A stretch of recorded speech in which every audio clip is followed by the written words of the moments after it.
post, so I assume.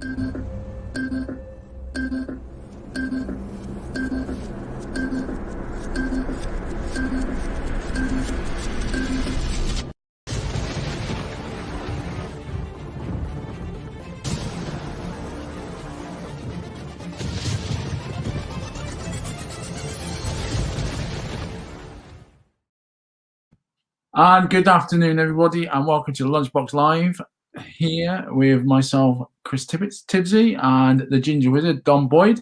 Yes. Today, our virtual UK tour has to the northeast of England. I believe Hartlepool, is that correct, Mike Lewis? Hartlepool? I'm in Teesside. I'm in Stockton-on-Tees. Close then. Yeah, Close. It's not Hartlepool. Yeah, Hartlepool. I did that deliberately because I knew I'd get a reaction. You might as well call me Geordie. People died watching that. It worked. Fantastic. That was the start I wanted. Brilliant. Firstly, good afternoon, Dom. How you doing? I'm good. Yeah. Good to hear. So, Mike, thank you very much for joining us today. Interested to hear your story. Obviously, we've worked together for a while now in Paul Mort's Elite X program. So, yeah, it'd be good to hear you back. Obviously, you always inspire me in your ability of doing, your 4-day week and those sort of things, and your SEO capabilities in digital marketing. But yes, so rather than spoil the fun, Mike Lewis, who are you? Where are you from? And what do you do? So my name's Mike. I am from Teesside, God's country. I run a digital marketing agency. So we specialize in SEO, getting companies found on Google, all of that kind of good stuff. Personally, I'm married to Elisa, been married for 12 years, 2 little kids, Lila and Sophie, little knobhead of a puppy at the minute. Absolute nightmare. But yeah, that is me. Let's go straight into it. Tibbsy's just alluded to the 4-day week. Now, within our group, within our mastermind, within Elite X, you are infamous for this 4-day week.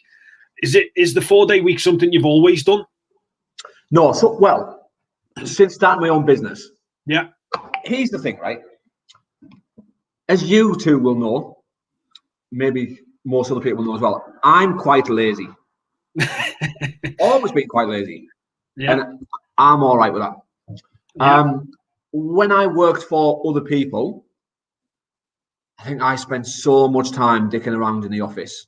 Yeah. Avoiding work, chatting, talking about anything I could, checking Facebook in my spare time, in the work's time. go to the toilet for a little phantom poo for 20 minutes so you can sit and look at your phone. Yeah. And I always thought I could do this in 4 days. Easily. I could do my job in 4 days and not spend all my time in the office. Do you know what I mean? Yeah. Because half the time in the office I wasn't working anywhere. So then when I started my own company, sometimes I like to rebel against certain things. Yeah. So every entrepreneur that I ever hear, whoever talks about an entrepreneur, and all they ever talk about the hustle and the grind, and say, I can't switch off because I'm an entrepreneur. I'm always on. I struggle to switch on sometimes. Do you know what I mean? So I'm like, well, as an employee, I always wanted my bosses to give me a 4-day week or a 3-day week, really. So now if I'm going to be the boss, then it's easy to talk about things like that, isn't it? Yeah. When it's someone else's money. Yeah. But now I thought, no, that's what I'm going to do. I'm going to do a 4-day week. You set out to not to rebel. I don't want to use that word, but to set out to prove people wrong as such, and that it can be done in 4 days. Here's the thing, right? I set out to make sure that if I wanted to go get my hair cut in the weekday, I could. Do you know what I mean? It was never set out as, I'm going to champion this thing. It was just I wanted to have more time with my family and not be at work all the time. It was only when I employed my first person, so for me that was just me working when I wanted, to as a freelancer. Yeah. And it was only when I employed my first person that what I then thought was, I used to look at my old bosses and think, why am I in 9 till 5:30 and they come in at 10 o'clock and leave at 3? Yeah. And I resented that. And that was kind of part of the reason probably why I wanted to set my own company. And I thought, well, how can I employ people and me work a 4-day week and then not give them the same chance? Yeah. Do you know what I mean? Because I never wanted them to look at me and go, oh, we're doing all the work and you're taking all the money, or, you do what you want. Yeah. So actually, that's when it became like squeaky bum time, like your employees get 4-day weeks as well.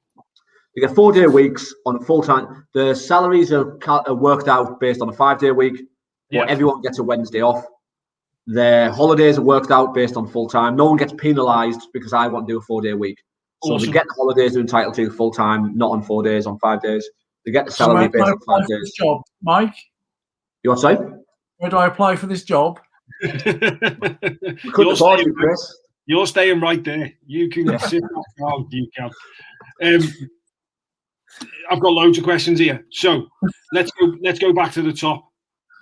You're quite a lazy guy, but you do a 4-day week, which means it says to me you've got to be efficient. You've got to be switched on. How do you ensure that you are switched on? Yeah. So that you're not lazy, so that you can do a 4-day week, so that you can go and get your hair cut on work time, essentially. Yeah, I do the work that I am good at, that makes me money. I don't do other things. You won't find me doing admin. You won't find me doing the best thing I did is I sat down and did an exercise where you two might have done the same thing, where I wrote down every single task I do in a day. Yeah. And I split it into 4 sections. Things that only I can do. Mm-hmm. So, for example, most of our work comes in from LinkedIn. Yeah. Pretty much all of it is inquiries off LinkedIn. Only I can write my LinkedIn posts, of things that I'm really good at. I'm good at writing LinkedIn posts to get inquiries. Yeah. So one section is things that only I can do, or things that I'm great at. Yeah. Another thing is things that I enjoy doing. Yeah. So I enjoy speaking to clients. Yeah. I enjoy sales calls. I enjoy having those conversations. Yeah. The other things is things that I can do, but I don't enjoy. Yeah. So I can send out VAT invoices and all that kind of thing, but I hate it. It's soul destroying. I was going to say, so they're the tasks that are switching you off. Yes. So to stay switched on, you're making sure that your 4 days are full of tasks that excite you, essentially, within. Yeah, because if it doesn't excite me, I won't do it. Yeah, and I think that's very important to just to our listeners. I know there's loads of people in our Transform X program, Transform 365, who will be watching, who will definitely be watching and even replaying on the podcast, that'll be able to apply this to their life, both on a personal business level, career, within it, but also from a health perspective. If you're going to go out and do something for your health, for your fitness, whatever, make sure you bloody enjoy it. Because as you've pointed out, if you don't enjoy it, you're going to switch off, and you're going to switch off fast. 100%. And I think a lot of it is just knowing who you are as a person. That's massive. There's one thing that I am ultra clear on is I know who I am. Do you know what I mean? Like, I know 100%. And some people, if you look at, I don't know, you David Goggins, those kind of people, who they are, they're like embrace the suffering. They want to do the jobs that they don't want to do because it teaches something about mental toughness. I'm like, I want to go watch Netflix. You know what I mean? So let's give them jobs to someone else. Yeah. And it's that kind of how do you know who you are? What have you done? What have you done that could be applied, that other people could apply right now and to know who you are? That's a good question. That's why I'm here. He's going to do that. I think what I've done is I've messed up or failed lots of times when I've tried to be someone that I'm not. I've just punched the air. For anyone listening, I've just punched the air because that's a world-class answer. The buzz there is failed many, many times. Yeah. Sorry, Mike, I would love to be a guy who gets up at 5 a.m. Yeah. I would love to be that. I love the idea of that discipline. I love the idea. But you know what? Every time I do it, one, I mess up with it. And actually, that leaves me feeling shitter, because I'm failing. Yeah. And two, the times I've got up at 5 a.m, I've got up and thought, what do I do now? Yeah. Like I can't put the telly on because I don't want to wake up the kids. Do you know what I mean? If I get up at 5 a.m, you know what? The dog wants to get up at 5 a.m. I want him in his crate asleep because when he's up, he's in knobhead, right? Yeah. It's those kind of things. So it's like, I like the idea of being that person. Yeah. I like the idea of learning how to surf. You know, I can't swim. I'm scared of the sea. Do you know what I mean? Like, yeah, I've got this irrational phobia of sharks, even in England. I've been surfing because I like the idea of being that kind of person who surfs, and I've done it. And thought, why am I even doing something? I'm not having a good time. I just like the idea of. So then it became, well, actually, no, what do I like? Well, let's, instead of trying to be someone else, let's double down on who I am. Yes. Do you know what I mean? So I'm never going to be a person who runs marathons. You know what? I hate running. I wish I could run a marathon. I don't like running. Do you know what I mean? So here's what I do like. You know, I like going for long walks. I like training Brazilian Jiu-Jitsu. I like boxing.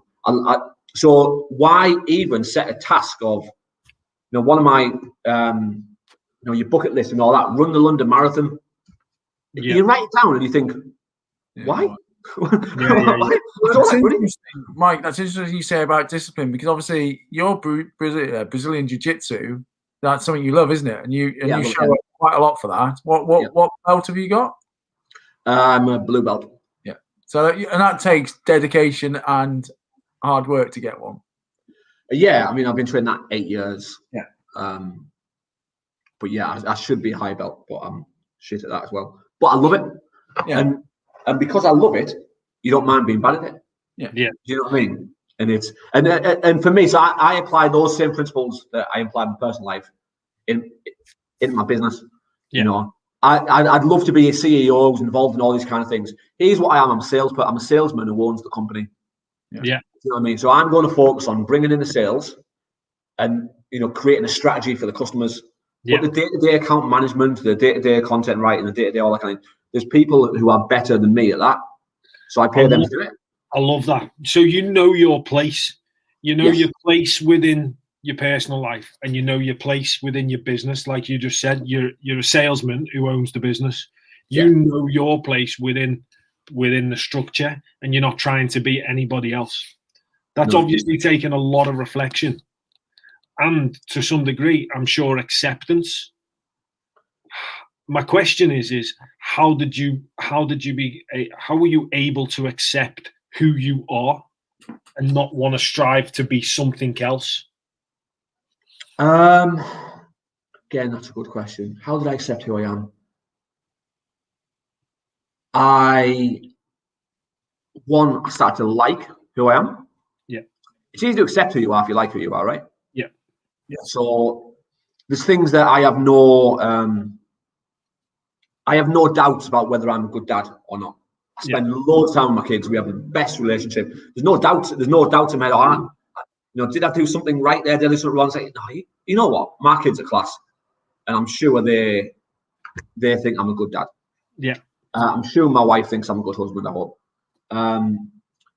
So when you like those aspects of you, you know, I think I'm a good boss. Do you know what I mean? It's like you have that choice to make, don't you, of what you put first and what you don't. So like I just put first the things that make me feel good. Yeah. You know. So when it comes to work, for example, say I come to dinner with employees, never. So there's someone who works for me who's been in the past 2 years. I think the salary's gone up by about £10,000. Right. Never have they asked me for a pay rise. Yeah. It's always been they've done something good, and I've said to them, you know what, just so you know, I'm putting you where I don't put you. Do you know what I mean? Yeah. And that makes me feel good. Yeah. It makes me feel good that they go, oh, I wasn't expecting that. Yeah. So I never ever want them to come to me and ask me, oh, I think I deserve more. The minute I think they deserve more, I'm going to give them more. Yeah, which answers my question. This has answered the question that I was gonna. I don't even know if I was gonna ask it, but I am now. I'm going to tell it, which was how do you make sure that your staff are always switched on? You've just answered that question. Yeah, it's like it's just, but it's still a bit selfish as well, because really I'm doing it because it makes me feel good. Do you know what I mean? But it's the world's reciprocal. that kind of thing. The world's reciprocal. You do something good, they'll do something good. They'll work for you for blood, sweat, and tears. I don't know if you've ever watched Simon Sinek stuff, but you know, he says when people are doing it for you because they believe in the cause, then they'll work for blood, sweat, and tears. They're not doing it for the money. And is that the Start With Why? Is that his book? I've got that book. I'm ready. Mate, it's a game. Yeah, it was one of the first books I ever read, and I applied it to business and to my life at the same time. It was class. Listen, we're definitely on time here, so on point. Let's get to it. Listen, I love the backstory. We're talking about habits. Let's get into the habits piece. Just before we get into the good and the bad, what are people doing? What do people need to stop doing, or what are people doing that's stopping them from growing? What gets on your goat? Probably that thing I've talked about. People are trying to be someone that either they think they should be, or worse, they think that other people think they should be it. Do you know what I mean? Yeah. Well, you know, my boss needs me to be someone who gets up at 6 a.m. or they're putting other people's values onto their lives. Yeah. Work out. This is probably going to go into what I think good habits. Work out what your values are. Yeah. Get absolutely clear on them. Yeah. Really clear. And then implement them in every area of your life. Yeah. You know, you can implement your values in your business, in your marriage, in your kids, in your everything, and how you treat people and how you. But first things first, you need to get clear on the values. And yeah, I think the biggest thing people miss out on is they don't quite know yet what they are about. And I think that's the biggest thing. People need to have clarity on who they are, and then work out how do they use that to do the good stuff. Yeah. So with that in mind, then how the good habits, what do people need to start doing immediately? It's really simple. Do more stuff that makes you feel good. Absolutely. Yeah. Work out what makes you feel good and do that. You know, and the better you feel, the more you'll accomplish.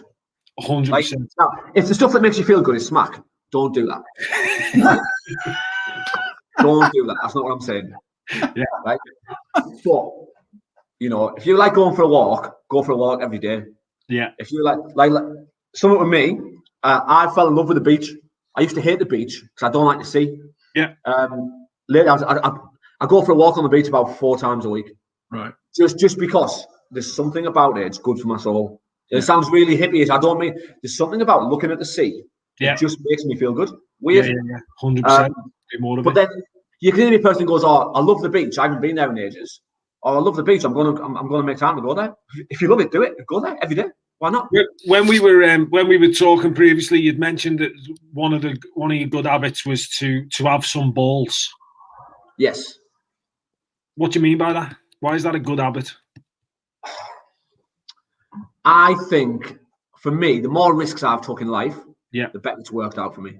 Yeah. Always. Starting this business, you know, I worked for another business. I earned a very good salary. I had just bought our dream house. We just had our second baby, but I had an argument with my boss, and I just thought I can't work there no more. And on a 20-minute walk home from work, I rang my wife and said, I'm starting my own business. It's going to be called Breakout Media. We're going to do SEO. And I got home and I registered the domain name that day. And then I put my notice in. Yeah. But there was something about just making that decision that once the decision was made, there was no going back. Yeah. And I went, and I'll tell you what, it's the best decision I ever made. We talk about this all other things. You had to mitigate them things in some way. Yeah. You know, so for me, I got out 3 credit cards, enough to get 10 grand in debt. That to me was 3 months worth of salary. Mm-hmm. So I'm going to give this a go for 3 months. If it doesn't work out, you know what? I'll get a job then. But I'm going to give it a go for 3 months. Mm-hmm. You know, we never touched the credit cards because it worked out. And I think so many people have something they want to do, and through a wrong mindset, never go for it. And that comes to that comes to everything. You know, I was speaking to a lady made an inquiry with me this week about SEO. Right, we're not really talking about that, but she's in a sector the same as a client I work for.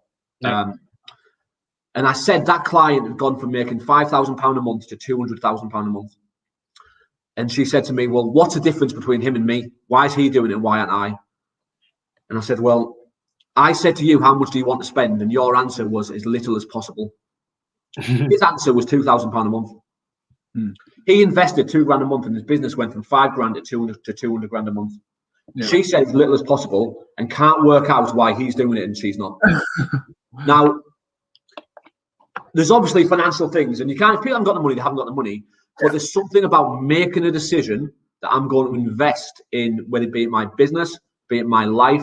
Before we paid, you know, when I started paying Paul Mort as a business coach, that was the biggest investment I'd made as a business at that point. It scared me.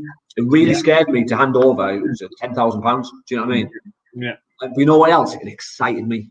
Yeah. Because I thought, oh, what could happen? This is a big cost, but what could happen? Yeah. I think as long as you can have that mindset, and have some balls, probably the wrong way to say it, but as long as you can have that, that's exciting. If things are scary and exciting, that's the perfect mix for your life. Yeah. The perfect mix for your life is a little bit scary, but also, I like that. Do you know what I mean? Yeah, I live for those kind of feelings. Yeah, and I'd agree. I feel in the same, and I think Tibbsy's sort of... It's the same feeling I had when I did the same investments as well, Mike. I was like,